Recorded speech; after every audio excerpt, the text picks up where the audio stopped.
وہ میرے دم سے یوں ہی میرے وطن کی زینت، جس طرح پھول سے ہوتی ہے چمن کی زینت۔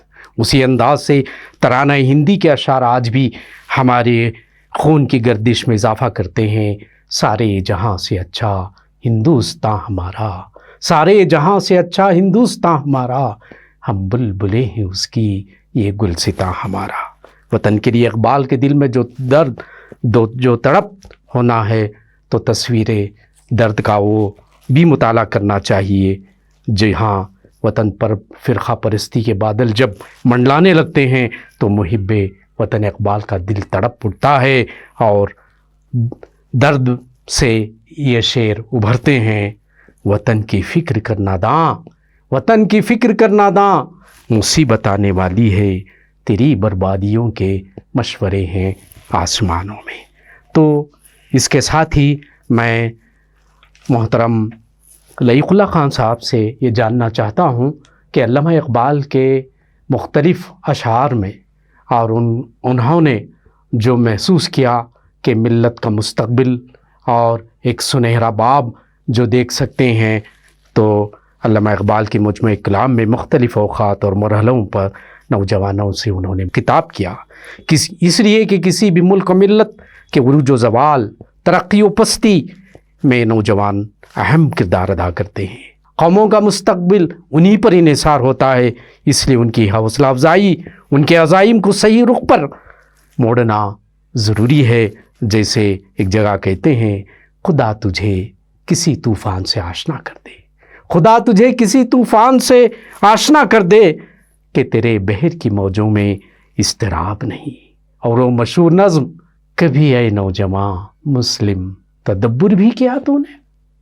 تو آئیے میں لعیق اللہ خان صاحب سے جاننا چاہتا ہوں کہ علامہ اقبال کے نزدیک نوجوان کی کیا اہمیت تھی اور انہوں نے کیسے ان کی صلاحیتوں کو ابھارنے کا کام کیا۔ علامہ اقبال کی شاعری کی جو وسعت ہے وہ سمندر کی مانند ہے، تو شاید ہی کوئی ایسا موضوع ہوگا جس کا احاطہ علامہ اقبال نے نہ کیا ہو۔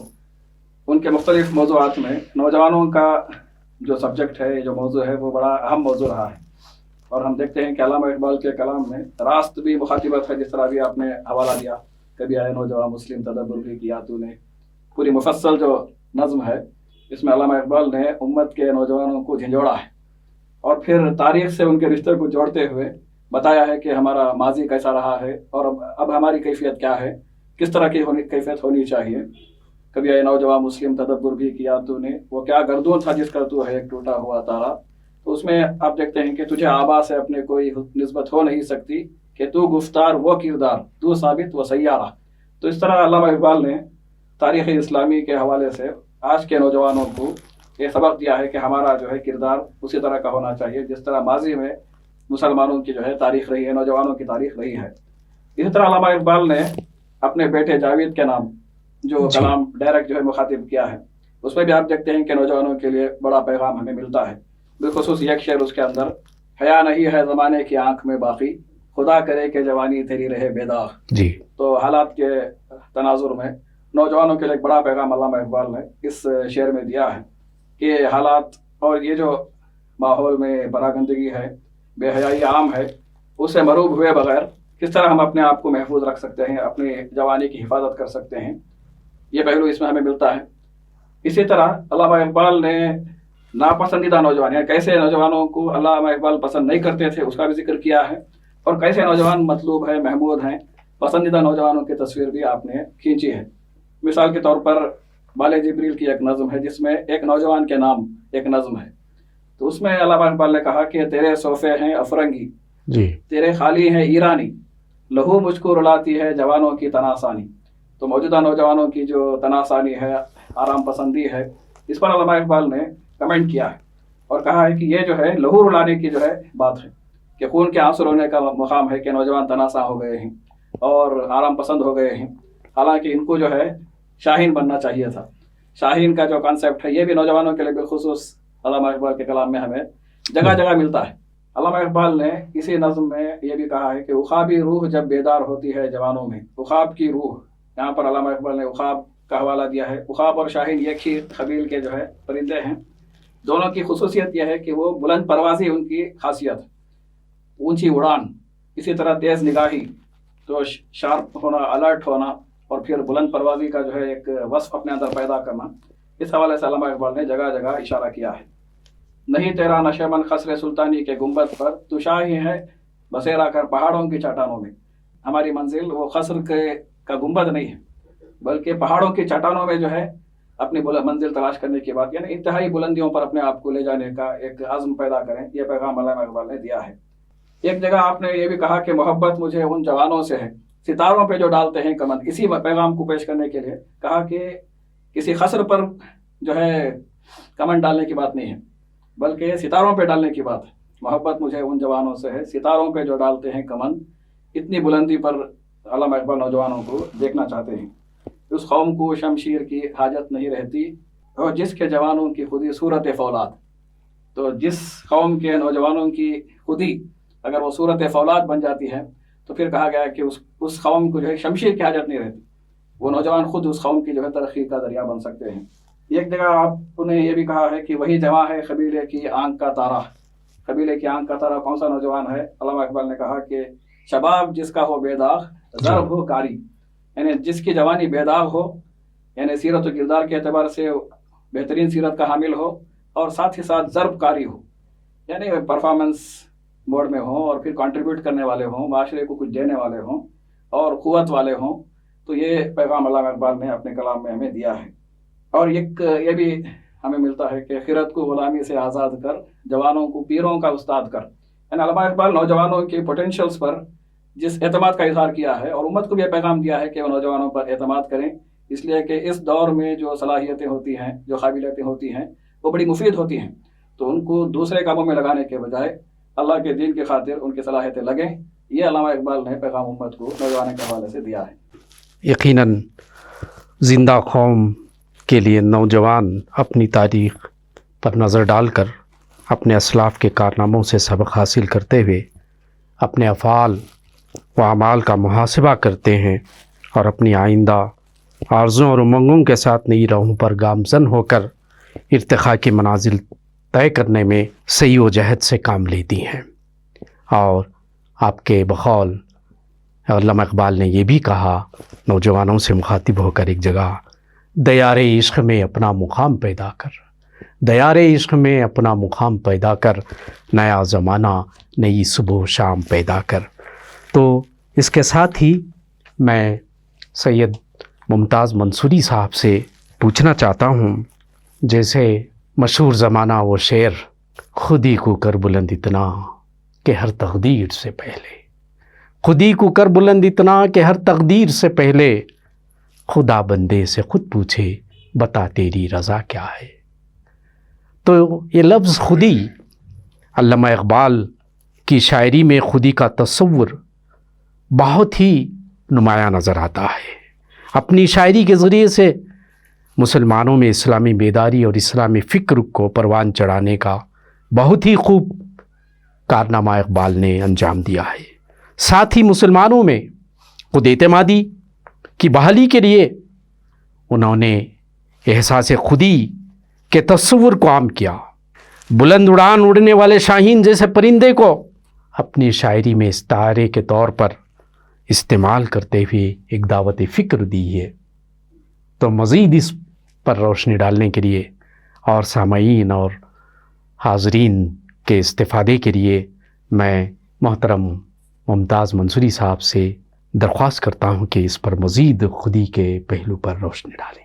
بڑا ہی عمدہ اور بہترین سوال کیا ہے ڈاکٹر صاحب آپ نے. علامہ اقبال کا تصور خودی اپنی جگہ پر ایک مرکزی اور محوری پہلو رکھتا ہے. اگر کوئی فرد علامہ اقبال کے تصور خودی کو سمجھ لے تو فلسفہ اقبال کے مختلف پہلوؤں کو سمجھنا انتہائی آسان ہو جاتا ہے. اصل میں خودی فارسی زبان کا لفظ ہے جس کے معنی انانیت، ایگو، خود پرستی، خود غرضی اور اسی قسم سے تکبر اور غرور کے آتے ہیں. لیکن کلام اقبال میں لفظ خودی ان معنوں میں استعمال نہیں ہوا ہے. علامہ اقبال کے کلام میں لفظ خودی جس پہلو سے استعمال ہوا ہے وہ پہلو یہ کہ آدمی اپنی خفتہ صلاحیتوں کو جانے پہچانے. قرآن نے اشارہ کیا فطرت اللہ التی فطر الناس علیہا، اللہ تبارک و تعالیٰ کی وہ فطرت جس پر انسانوں کی تخلیق کی گئی. اللہ تبارک و تعالیٰ کی ذات اور شخصیت کی مختلف پہلو انسان کی ذات اور انسان کی شخصیت کے اندر رکھ دیے گئے. یہ فطری پہلو ہیں. علامہ اقبال نے جو خودی کا تصور دیا وہ تصور ہمیں بتاتا ہے کہ انسان کی ذات اور شخصیت کے اندر یہ خفتہ اور پنہا پہلو کیسے ایکسپلور کیے جائیں، کیسے ان کا اعتراف کیا جائے، کیسے ان کو دیکھا جائے، کھنگالا جائے. اقبال کے کلام میں خودی نام ہے خود شناسی کا، احساس غیرت مندی کا، اپنی صلاحیتوں کے جاننے اور پہچاننے کا، اپنی ذمہ داریوں سے آگہی حاصل کرنے کا. اقبال کے کلام میں خودی یہ پہلو اپنے اندر رکھتا ہے کہ انسان بغیر کسی کو تکلیف اور مصیبت میں ڈالے ہوئے اپنے مقاصد کو کیسے حاصل کر سکتا ہے.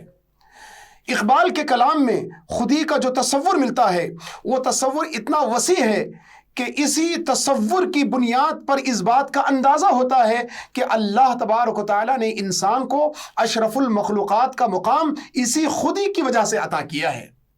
اسی خودی کے بل بوتے پر انسان باطل کے روبرو سینہ سپر ہوتا ہے. اسی خودی کی وجہ سے انسان رسوم و رواج کے خلاف ڈٹ جاتا ہے. اسی خودی کی بنیاد پر انسان تگ و دو، محنت، جستجو، تڑپ کا پہلو اختیار کرتا ہے. یہی وہ خودی ہے جو انسان کو اور دوسرے جانوروں سے ممتاز کرتی ہے اور ممیز کرتی ہے. بہت اچھا.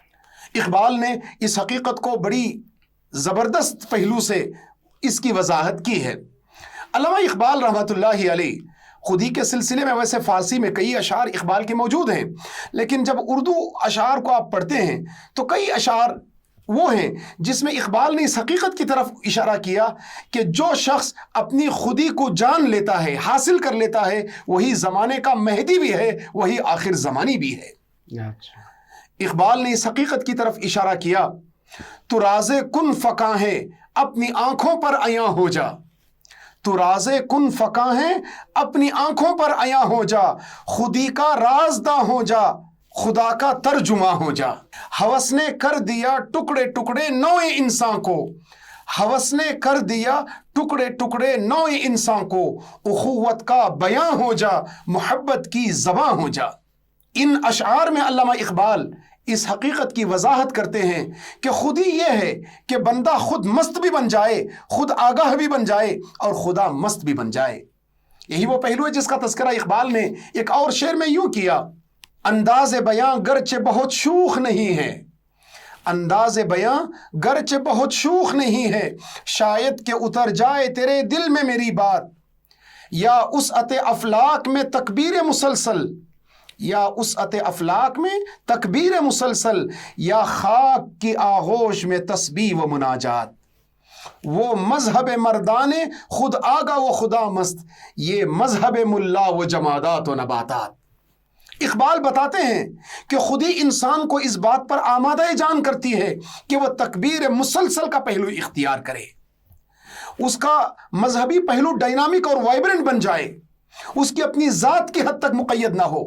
یہی وجہ ہے کہ خودی پر کام کرتے کرتے کرتے انسان اس مقام و مرتبے تک پہنچتا ہے جہاں بندے سے اللہ تبارک و تعالی راضی ہو جاتا ہے، جس کا تذکرہ سورہ فجر کی آخری آیتوں میں کیا گیا. یا ایتھا النفس المطمئنہ ارجعی الی ربک راضیۃ مرضیہ فادخلی فی عبادی وادخلی جنتی. نفس امارہ، نفس لوامہ کے بعد یا ایتھا النفس المطمئنہ، نفس مطمئنہ کا جو ذکر کیا گیا، پھر نفس راضیہ کا ذکر جو کیا گیا، پھر نفس مرضیہ کا جو ذکر کیا گیا، یہ نتائج ہیں خودی کے پہچاننے کے. علامہ اقبال وہ واحد شاعر ہیں جنہوں نے فرد کے لیے خودی کا تصور پیش کیا اور اجتماعیت کے لیے بے خودی کا تصور پیش کیا. علامہ اقبال بتاتے ہیں کہ فرد خودی کے نتیجے میں ترقی پاتا ہے، نشوونما پاتا ہے، اسی طریقے سے قوم بے خودی کے نتیجے میں ترقی پاتی ہے اور نشوونما پاتی ہے. علامہ اقبال اس حقیقت کی طرف اشارہ کرتے ہیں کہ فرد جب اجتماعیت کے اندر مل جاتا ہے، فرد اجتماعیت کا حصہ بن جاتا ہے. اب وہ جہاں اپنی خودی پر کام کرتا ہے وہیں وہ اجتماعی کاز اور اجتماعی مقاصد کی خاطر اپنی انا کو کچلتا جاتا ہے. اسی کے لیے اقبال نے بے خودی کا تصور دیا. اقبال بتاتے ہیں فرد قائم ربط ملت سے ہے تنہا کچھ نہیں. فرد قائم ربط ملت سے ہے تنہا کچھ نہیں. موج ہے دریا میں بیرون دریا کچھ نہیں. یہ وہ پہلو ہے جو خودی کے ایک وسیع تصور میں ہمیں نظر آتے ہیں. بہت خوب، جزاک اللہ ممتاز صاحب. اپنے خودی سے متعلق بہت ہی بلیغ اشارے بصیرت افروز انداز میں اس کے معنی مفہوم اور اس کی اصطلاحی انداز میں سامعین کے سامنے پیش کیا، اور یہ بھی بتایا کہ اس کے ذریعے سے کیا ہمارے معاشرے میں اثرات مرتب ہوتے ہیں، جیسے فرد قائم ربط ملت سے ہے تنہا کچھ نہیں، موج ہے دریا میں بیرون دریا کچھ نہیں. جزاک اللہ. اب میں آگے اس نشست کے موضوعات کو پیش کرتے ہوئے آگے بڑھاتے ہوئے علیہ اللہ خان صاحب سے التماس کرتا ہوں کہ علامہ اقبال کی شاعری قرآن مجید کے ابدی اصولوں کی تفسیر ہے. سبحان اللہ. علامہ اقبال بذات خود قرآن کے داعی تھے. ان کی فکر کا محور و مرکز و منشا و مقصد قرآن مجید کے اطراف ہی گھومتا ہے. ان کا خیال ہے مسلمانوں کی ترقی، عروج و زوال سب قرآن مجید سے جڑا ہوا ہے. جب کہیں انہوں نے کہا تھا وہ معزز تھے زمانے میں مسلمان ہو کر، وہ معزز تھے زمانے میں مسلمان ہو کر، اور تم خوار ہوئے تاریک قرآن ہو کر.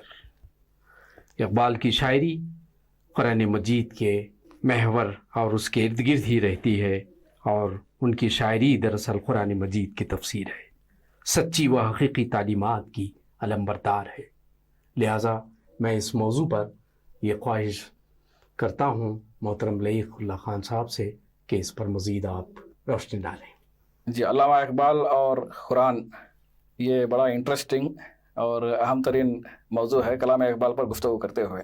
علامہ اقبال کا جو کلام ہے اس کی بنیاد وہ جو ہے قرآن مجید ہے. علامہ اقبال کی انفرادیت یہی ہے کہ آپ اسلامی شاعر رہے اور اسلامی فکر کی ترجمانی آپ نے کی. بالخصوص اگر یہ کہا جائے تو بے جا نہ ہوگا کہ آپ کے کلام کی بنیاد جو ہے وہ قرآن مجید تھی. اس موضوع پر ہم اگر گفتگو کرتے ہیں تو الگ الگ اس کے پہلو ہمارے سامنے آ سکتے ہیں. ایک پہلو یہ آ سکتا ہے کہ علامہ اقبال کا قرآن سے کیا تعلق رہا، کس انداز سے قرآن مجید سے وہ انگیج ہوتے رہے. اسی طرح ایک پہلو قرآن مجید کے سلسلے میں علامہ اقبال کا کیا جو ہے نقطہ نظر تھا. پھر ایک پہلو یہ کہ قرآن کا جو پیغام ہے اس کو آپ نے اپنے کلام میں کس طرح پیش کیا. ایک اور پہلو جو ہے راست قرآنی جو آیات ہیں ان کے فقروں کو استعمال کرتے ہوئے علامہ اقبال نے ایک بڑا پیغام امت کو دیا ہے. تو اس حوالے سے مختصر میں کچھ اشارے اس موقع پر کرنا بہتر محسوس کروں گا. علامہ اقبال قرآن مجید سے ان کا بڑا گہرا رشتہ رہا. اگر ہم ان کے سوانح پڑھتے ہیں تو معلوم ہوتا ہے کہ بڑی رخت کے ساتھ تلاوت آپ کرتے تھے، اور قرآن مجید کے مطالعے کے حوالے سے بڑا ان کا گہرا جو ہے تعلق رہا. بالخصوص ایک واقعہ بیان کیا جاتا ہے کہ ایک صاحب نے آپ سے فلسفے سے متعلق کوئی سوال کیا، تو جواب میں وہ لائبریری جو ہے تلاش کرنے کی بات ان کے ذہن میں تھی. علامہ اقبال نے جو لائبریری تلاش نہیں کی بلکہ قرآن مجید کا نسخہ لے کر ان کو جواب دے دیا. تو اس سے بھی ہمیں محسوس ہوتا ہے کہ قرآن مجید سے ان کا جو ریلیشن تھا بڑا گہرا تھا اور بہت مؤثر تھا. قرآن کے سلسلے میں آپ نے ایک شعر کا حوالہ دیا، وہ معزز تھے زمانے میں مسلمان ہو کر، اور تم خوار ہوئے تاریک قرآن ہو کر. بظاہر ایک شعر ہے لیکن اس شعر کے دو مصروں میں دو الگ الگ آیتوں کی ترجمانی اس میں پائی جاتی ہے. جیسے وانتم الاعلون ان کنتم مؤمنین، تم ہی سربلند رہو گے اگر تم مومن ہو. تو وہ معزز تھے زمانے میں مسلمان ہو کر، مسلمان رہ کر وہ معزز رہے. تو یہ پیغام آپ کو جو ہے پہلے مصرع میں مل جائے گا.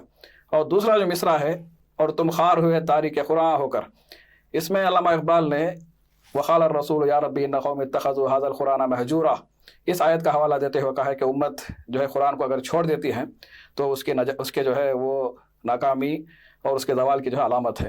علامہ اقبال نے یہ بھی کہا کہ قرآن مجید کا مطالعہ جو ہے بڑی گہرائی کے ساتھ ہونا چاہیے. تیرے ضمیر پہ جب تک نہ ہو نزول کتاب، یعنی قرآن کا مطالعہ اس طرح ہم کریں کہ ہمارے اوپر قرآن نازل ہو رہا ہے.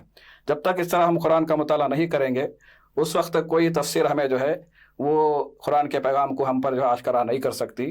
گرہ کشا ہے نہ راضی نہ صاحب کشاف. اسی طرح آپ نے یہ بھی کہا کہ قرآن میں ہو غوطزن اے مرد مسلمہ، اللہ کرے تجھ کو عطا جدت کردار. قرآن کے پیغام کو اشعار میں پیش کرنے کا جو معاملہ ہے، ہو حلق یاراں تو بریشم کی طرح نرم، رزم حق و باطل ہے تو فولاد ہے مومن. اس شعر میں ہم جو ہے دیکھتے ہیں سورہ فتح کی آیت، مشہور آیت اشداء علی الکفار رحماء بینہم، کہ وہ کفار کے لیے سخت ہیں لیکن آپس میں بڑے رحیم اور شفیق ہیں. اس کی ترجمانی علامہ اقبال نے اس شعر میں کی ہے. اسی طرح کی ہے کچھ مثالیں راست جو آیتیں ہیں اس کا استعمال کرتے ہوئے آپ دیکھیں گے فارسی کلام میں تو کئی اشعار ہیں لیکن اردو اشعار میں بھی بعض آپ کو جو ہے مثالیں مل جاتی ہیں. مثال کے طور پر جو حرف خل العف میں پوشیدہ ہے اب تک، اس دور میں شاید وہ حقیقت ہو نمودار. یہ جو شعر ہے، اس شعر میں علامہ اقبال نے پورے نظام معیشت کے سلسلے میں اشارے دے دیے ہیں، پیغام دے دیا ہے. خل العفو کا جو استعمال علامہ اقبال نے کیا ہے وہ قرآن مجید کی وہ انفاق کے حوالے سے آیت کا حوالہ دیا ہے کہ یسألونک ماذا ینفقون، کہ وہ لوگ پوچھتے ہیں کہ کیا خرچ کیا جائے، تو اللہ نے کہا کہ خل العفو، جو ضرورت سے زیادہ ہے وہ ساری چیزیں خرچ کر دینی چاہیے، ضرورت سے زیادہ جو بھی ہے وہ خرچ کیا جائے. تو اس میں علامہ اقبال نے نظام اسلامی کے حوالے سے ایک امید کا اظہار کیا ہے کہ اسلامی نظام معیشت اس کو جو ہے دنیا میں اگر نافذ کیا جائے گا تو معاشی جو ناہمواریاں ہیں، معاشی جو تفاوت ہے، اس کو جو ہے کم کیا جا سکتا ہے. قرآن کا جو اصول ہے کہ کیلا یکون دولتم بین الاغنیاء منکم، اللہ یہ چاہتا ہے کہ دولت جو ہے وہ مالداروں ہی کے پاس نہ رہ جائے، وہ مرتکز نہ ہو جائے، بلکہ وہ غریبوں تک وہ جو ہے مال جو ہے فلو ہو. تو یہ جو کانسیپٹ ہے، زکوٰۃ کا کانسیپٹ ہے، انفاق کا کانسیپٹ ہے، اس کو انٹروڈیوس علامہ اقبال نے کیا کہ ضرورت سے جو کچھ زیادہ ہے وہ خرچ ہونا چاہیے، امت کو دینے والا بننا چاہیے. یہ بھی پیغام آپ کو اس میں مل جاتا ہے. اسی طرح ایک اور شعر میں علامہ اقبال کہتے ہیں کہ حکم حق ہے لیس للانسان الا ما سعی، حکم حق ہے لیس للانسان الا ما سعی، کھائے کیوں مزدور کی محنت کا پھل سرمایہ دار. تو یہاں پر بھی ایک آیت کا ریفرنس دیتے ہوئے علامہ اقبال کہتے ہیں کہ ہر انسان کو اپنی کمائی کا بدلہ ملنا چاہیے، تو کسی اور کی محنت کا جو ہے فائدہ کوئی اور کیوں اٹھائے. تو اس حوالے سے سرمایہ دارانہ نظام کی جو خرابیاں ہیں اس کی طرف علامہ اقبال نے اس شعر میں آیت کے حوالے سے سمجھایا ہے. اور بھی اس حوالے سے بہت ساری مثالیں ملتی ہیں.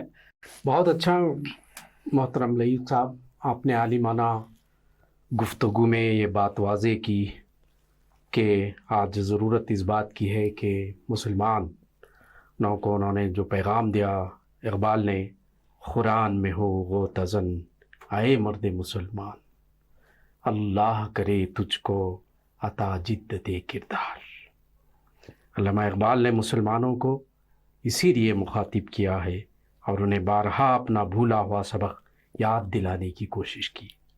آج ضرورت اس بات کی ہے کہ بھٹکتی ہوئی پیاسی انسانیت تک قرآن مجید کی ان تعلیمات کو عام کیا جائے. تو اس کے ساتھ میں محترم ممتاز صاحب سے یہ جاننا چاہتا ہوں کہ جو بھی بڑا شاعر ہے اس کو ہم یونیورسل شاعر پوئٹ کہتے ہیں، اس لیے کہ اس میں آفاقی میسیج اپنے اندر رکھتا ہے اور کسی بھی ادب پارے کی آفاقیت اسی وقت تصور کی جاتی ہے کہ وہ زمان و زبان و مکان کی قیود سے آزاد ہو جاتا ہے اور ہر زمانے پر صادق آتا ہے. اقبال کے کلام کی آفاقیت یہ ہے کہ ہر زمانے میں اگر ان کا کلام پڑھا جائے تو یہی لگے گا کہ ان کا کلام اسی زمانے کے لیے ہے. جسے انہوں نے کہا سبق پھر پڑھ صداقت کا، عدالت کا، شجاعت کا. یہ شعر اگر ہم ان ججز کے لیے، ان لائرز کے سامنے اگر پیش کریں تو پھر سبق کو اثر نو وہ یاد کرنا چاہیے.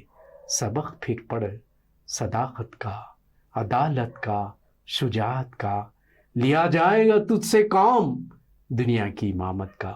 تو اس تناظر میں میں ممتاز منصوری صاحب سے جاننا چاہتا ہوں آخر وہ کیا نکات ہیں جس کی وجہ سے شاعر علامہ اقبال عصری تقاضے یا عصری معنویت رکھتے ہوئے آفاقی شاعر ہم بے دریغ کہہ سکتے ہیں؟ بڑا عمدہ سوال ہے ڈاکٹر صاحب. اس سوال کے جواب میں علامہ اقبال کے اس دلنشین شعر کو پیش کرنا چاہوں گا جس میں علامہ اقبال نے اس حقیقت کی طرف اشارہ کیا ہے کہ یہ کائنات پہم تبدیلی سے دوچار ہے. اقبال بتاتے ہیں یہ کائنات ابھی ناتمام ہے شاید، یہ کائنات ابھی ناتمام ہے شاید کہ آ رہی ہے دمادم صدائے کن فیکون. اقبال کا یہ شعر اس حقیقت کی وضاحت کرتا ہے کہ کائنات پہم تغیر اور تبدیلی سے دوچار ہے. جس شاعر نے اس بات کو اس حد تک وضاحت سے پیش کیا ہے، بھلا وہ شاعر اپنے اشعار کو، اپنے تصورات کو، اپنے خیالات کو کیوں ایک خاص زمانے کے ساتھ مقید رکھ سکتا ہے؟ علامہ اقبال نے جن اقدار پر مبنی شاعری کی ہے اور شاعری کا جو اسلوب بیان اختیار کیا ہے اور جن معنی کو اقبال نے الفاظ کے گہرے سمندر کے ساتھ پیش کیا ہے، وہ تمام اس بات کی وضاحت کرتے ہیں کہ علامہ اقبال ہر دور کے لیے صادق آنے والے شاعر ہیں. علامہ اقبال کے اشعار اپنے اندر ایک پیہم معنی رکھتے ہیں، ان اقدار سے متصف ہیں جن اقدار کا نفاذ کائنات میں ہر موقع پر ہو سکتا ہے. اقبال نے بتایا کہ جب حالات بدلتے رہیں، تبدیلیاں ہوتی رہیں تو مایوسی انسانی زندگی پر چھا جاتی ہے. اقبال نے یہ درس دیا، نہ ہو نومید، نومیدی زوال علم و عرفاں ہے. نہ ہو نومید، نومیدی زوال علم و عرفاں ہے. امید مرد مومن ہے خدا کے رازدانوں میں. جدید اور قدیم کا یہ تصور اگر آپ کے روبرو ہو کہ جدید قدیم ہی سے نکلتا ہے، پھر مختلف ارتقائی مراحل سے گزر کر، ایکسپٹنس اور ریجیکشنز کے مرحلوں سے گزر کر جدید جدید بنتا ہے. اقبال نے اس حقیقت کی بڑے اچھے انداز میں وضاحت کی کہ جب مغربی تہذیب جدید تہذیب کہلائی، خدا سے بغاوت کا اعلان کرنے والی تہذیب کہلائی، تو اقبال نے یہ اشارہ دیا کہ یہ تہذیب بے بنیاد تہذیب ہے. یہ تہذیب حقیقی بنیادوں پر قائم تہذیب نہیں ہے. دیار مغرب کے باشندوں کو اقبال نے چیلنج کیا، کہنے لگے دیار مغرب کے رہنے والوں، خدا کی بستی دکان نہیں ہے. دیار مغرب کے رہنے والوں، خدا کی بستی دکان نہیں ہے. کھرا جسے تم سمجھ رہے ہو وہ اب زرے کم عیار ہوگا. تمہاری تہذیب اپنے خنجر سے آپ ہی خودکشی کرے گی. تمہاری تہذیب اپنے خنجر سے آپ ہی خودکشی کرے گی. جو شاخ نازک پہ آشیانہ بنے گا ناپائیدار ہوگا. اقبال نے قدیم اور جدید کا جو تصور پیش کیا، اس تصور میں یوروپ اور مغربی ممالک کے ایک خاص مقام کی طرف اشارہ کیا. اقبال نے بتایا یوروپ میں بہت روشنی علم و ہنر ہے. یوروپ میں بہت روشنی علم و ہنر ہے. حق یہ ہے کہ بے چشمہ ہے وہاں ہے یہ ظلمات. رعنائی تعمیر میں رونق میں صفا میں، رعنائی تعمیر میں رونق میں صفا میں، گرجوں سے کہیں بڑھ کے ہیں بینکوں کے عمارات. اب دیکھیں جدید کا جو تصور اقبال نے دیا وہ یہ کہ انسانی زندگی ارتقائی مراحل سے تو گزرے لیکن خدا کا باغیانہ پہلو اختیار نہ کرے. اقبال نے قدیم اور جدید کا جو تصور پیش کیا، اس تصور میں قوم کو غلامی سے آزاد زندگی برتنے اور بسنے اور گزارنے کی بھی وضع میں تم ہو نصارا تو تمدن میں ہنود، یہ مسلمان ہیں جنہیں دیکھ کے شرمائے یہود. یوں تو سید بھی ہو مرزا بھی ہو افغان بھی ہو، یوں تو سید بھی ہو مرزا بھی ہو افغان بھی ہو، تم تو سبھی کچھ ہو بتاؤ کہ مسلمان بھی ہو. اقبال نے یہ تاکید کی کہ اپڈیٹ کرتے ہوئے آدمی صرف فیوچر کی طرف فیسیلیٹیٹ نہ کر لے، بلکہ اقبال نے ان چیلنجز کو بھی پریڈکٹ کیا جو چیلنجز مسلمان قوم کے روبرو گزرتے مراحل کے ساتھ آ سکتے ہیں. بھلا بتائیے ایسی شخصیت کو اگر ہم عبقری شخصیت نہ کہیں گے تو پھر کیسے ہوگا؟ بہت خوب محترم، آپ کے اپنے خیالات کی روشنی میں علامہ اقبال کو آفاقی شاعر یا عصری تقاضوں کی معنویت ہمیشہ ہر پہلو پر ہر زمانے میں جو حالات پیش آتے ہیں، جیسے آج ہم دیکھ رہے ہیں سرمایہ داری کی لعنتیں ہوں، طبقاتی کشمکش ہو، اور عصمت دری وغیرہ کی تمام چیزیں، اور اس پر علامہ اقبال نے جو بے دریغ کہا ہے، اور اس تلمی والے شعر کو میں پیش کروں تو غلطی نہیں ہوگی کہ آج جو حالات ہیں اس کے لیے ضروری ہے، گویا ہمارا سب کا امتحان ہے۔ آپ نے کہا آگ ہے اولاد ابراہیم ہے نمرود ہے، آگ ہے اولاد ابراہیم ہے نمرود ہے، کیا کسی کو پھر کسی کا امتحان مقصود ہے؟ آج ہم جو طرز زندگی میں گزر رہے ہیں اور جس انداز سے دھاندلیاں ہو رہی ہیں، اس پر کیسی پیاری بات علامہ اقبال نے کہا، جمہوریت ایک طرز حکومت ہے کہ جس میں، جمہوریت ایک طرز حکومت ہے کہ جس میں بندوں کو گنا کرتے ہیں تولا نہیں کرتے، سروں کو گننا اور تعداد پر سواری کرتے ہوئے ایوان حکومت تک پہنچنا، سالوں سال تک عوام پر مسلط رہنا، دولت بٹورنا اور عوام کو فراموش کرنا جمہوری نظام کا چلن بن گیا ہے۔ نمائندگی افراد کی تعداد کی ہوتی ہے، یہاں افکار کی نہیں۔ بہرحال علامہ اقبال وہ آفاقی شاعر ہے جو ہر زمانے کے لیے ان کا کلام ہمیں تقاضا کرتا ہے تاکہ ہم انسانیت کے لیے پیغام عام کریں۔ تو آخر میں لائق اللہ خان صاحب سے یہ جاننا چاہتا ہوں کہ آپ نے اقبال کے کلام میں قرآن مجید کی وہ باتوں کو جب آپ نے پیش کیا تو رہ کر میرے دل میں ایک خیال آ رہا تھا، جب قرآن مجید پر عمل کرنے والے مومن کا بھی کیا کردار ہو سکتا ہے، اور علامہ اقبال نے مومن کی کیا تصویر کشی کی ہے۔ جیسے انہوں نے ایک جگہ کہا، کوئی اندازہ کر سکتا ہے اس کے زور بازو کا، کوئی اندازہ کر سکتا ہے اس کے زور بازو کا، نگاہ مرد مومن سے بدل جاتی ہیں تقدیریں۔ تو میں مومن کی تصویر علامہ اقبال نے اپنے کلام میں کس طرح پیش کی ہے، میں آپ سے یہ وضاحت چاہتا ہوں۔ ڈاکٹر صاحب نے بہت ہی اہم پہلو کی طرف اشارہ کیا ہے، اور یہ ضروری بھی ہے کہ اہل ایمان کا کردار کیا ہونا چاہیے، کیا نہیں ہونا چاہیے، دونوں پر علامہ اقبال کے کلام میں رہنمائی پائی جاتی ہے۔ علامہ اقبال نے مسلمان کے لفظ کے حوالے سے بھی اہل ایمان کی جو ہے تصویر پیش کی ہے، اہل ایمان کا لفظ استعمال کرتے ہوئے مسلمانوں کی ایک تصویر پیش کی ہے، لفظ مومن کا بھی آپ نے استعمال کیا ہے، اسی طرح مجاہد کا بھی استعمال کیا ہے، اور مجرد اوصاف بھی بیان کیے ہیں، بغیر کسی لفظ کے بھی صرف اوصاف بیان کرتے ہوئے بھی ایک مومن کی تصویر علامہ اقبال نے پیش کی ہے۔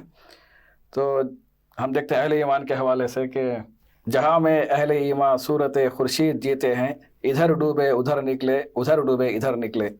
تو اس میں علامہ اقبال نے اہل ایمان کی جو تصویر پیش کی ہے وہ خورشید کے مانند روشن اور تابناک جو ہے ان کی زندگی ہوتی ہے، اور جہد مسلسل ان کی زندگی میں ہوتا ہے۔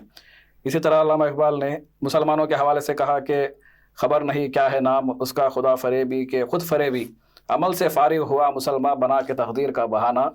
یہ مسلمانوں کی کیفیت کہ بس جنت کی امید لگائے بیٹھے ہیں، کوئی عمل کرنا جو ہے اپنے لیے ضروری نہیں سمجھتے ہیں، اس پر بھی علامہ اقبال نے تنقید کی۔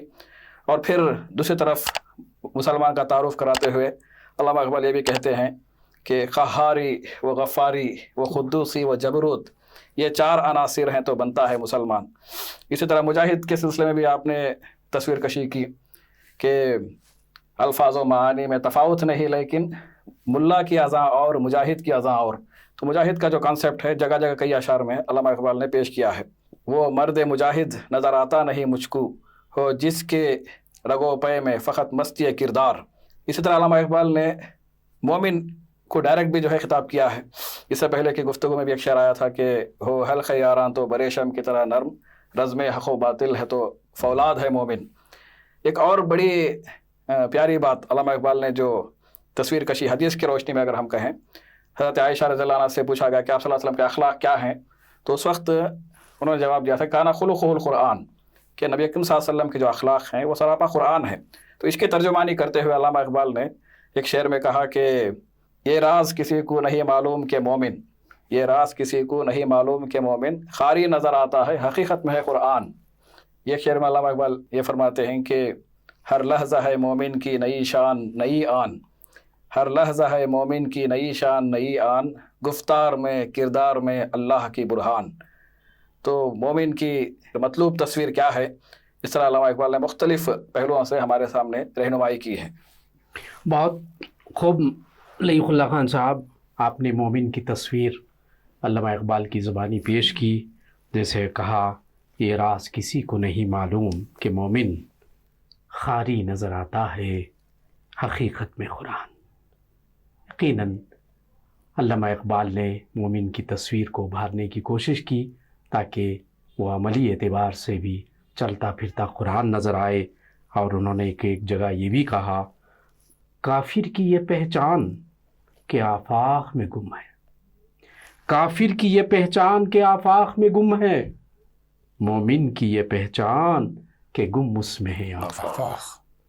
بہرحال ہمارے معزز مہمانوں نے ہر موضوع سے انصاف کرتے ہوئے بڑی ہی بصیرت افروز گفتگو کی ہے، اور یہ موضوعات دراصل تفصیلی طلب چاہتے ہیں، وقت کی نزاکت کا خیال رکھ کر انہوں نے جامع انداز میں اپنے موضوع کو سمیٹ کر پورا کا پورا انصاف کرنے کی ہر ممکن کوشش کی ہے، اور اس کے ذریعے سے میں آپ لوگ یہاں تشریف لائے البلاغ چینل کے ادبی اسلام پروگرام میں صمیم قلب کے ساتھ آپ کا شکریہ ادا کرتے ہوئے آپ کے حق میں بلکہ سب کے لیے اگر یہ کہوں تو غلطی نہیں ہوگی، جوانوں کو میری آہ سحر دے، پھر ان شاہی بچوں کو بالوں پر دے، خدایا آرزو میری یہی ہے میرا نور بصیرت عام کر دے۔ یہ اقبال کا وہ پیغام، یا رب دل مسلم کو وہ زندہ تمنا دے، یا رب دل مسلم کو وہ زندہ تمنا دے، جو قلب کو گرما دے، جو روح کو تڑپا دے۔ ان چند کلمات کے ساتھ میں مزید آپ کا شکریہ ادا کرتے ہوئے اس نشست کے اختتام کا اعلان کرتا ہوں۔